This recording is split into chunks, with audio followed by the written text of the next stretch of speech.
नमस्कार dear viewers, एक और बहुत ही सुंदर कहानी में आपका स्वागत है। इस कहानी को अंत तक ज़रूर सुनिए। बहुत ही इंटरेस्टिंग और बहुत सुंदर कहानी है। सही सोच का परिणाम। एक बार एक गांव में एक सरपंच जी रहते थे। उनकी प्रखर बुद्धि से उन्हें जाना जाता था।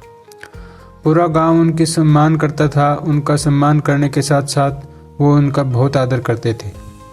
गांव की खुशहाली के लिए सरपंच जी खूब मेहनत करते थे।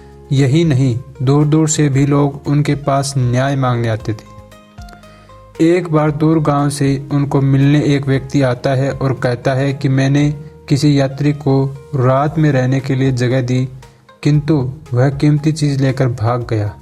सरपंच जी कहते हैं कि उस व्यक्ति को और जिसने उसे पकड़ा है उसे दोनों को मेरे सामने उपस्थित करो। दूसरे दिन दोनों को उपस्थित किया जाता है। सरपंच जी पहले यात्री अतिथि से पूछते हैं कि क्या तुमने चोरी की है। वह कहता है कि नहीं, मैं तो आराम से कमरे में सो रहा था। मैंने चोर की आवाज़ सुनी तो उसके पीछे भागा और मुझे ही दोषी बताया गया। फिर दूसरे कैदी से पूछते हैं, जो कि गांव का ही चौकीदार था।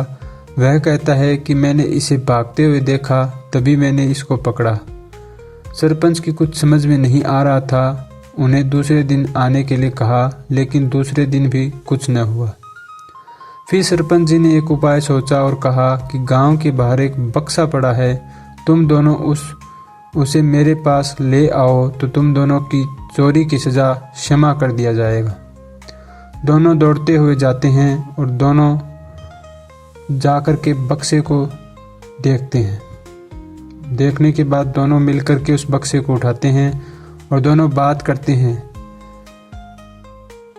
पहला व्यक्ति कहता है कि तू तो गांव का चौकीदार है, फिर चोरी क्यों करता है। तब चौकीदार कहता है कि मैं तो चोरी कर रहा था, तो तुमने मुझे पकड़ा क्यों। फिर दोनों पहुंच जाते हैं और कहते हैं कि इतना भारी क्या है इसमें। सरपंच जी बक्सा खोलते हैं तो उसमें से एक आदमी निकलता है। वह आदमी सब कुछ कहता है जो उसने सुना था। आखिरकार चौकीदार को सजा होती है, उस अतिथि को सम्मानित किया जाता है। आगे सरपंच जी की सोच ने एक सही फैसला सुनाया, जिससे उस अतिथि को निर्दोष साबित करना सही सिद्ध हो गया। दोस्तों, इसलिए कहा गया है कि सोच बड़ी होनी चाहिए, उससे हर समस्या का हल निकाला जा सकता है। उम्मीद है ये कहानी आपको अच्छी लगी होगी। अच्छी लगी हो तो लाइक कीजिए, चैनल को सब्सक्राइब कीजिए। धन्यवाद।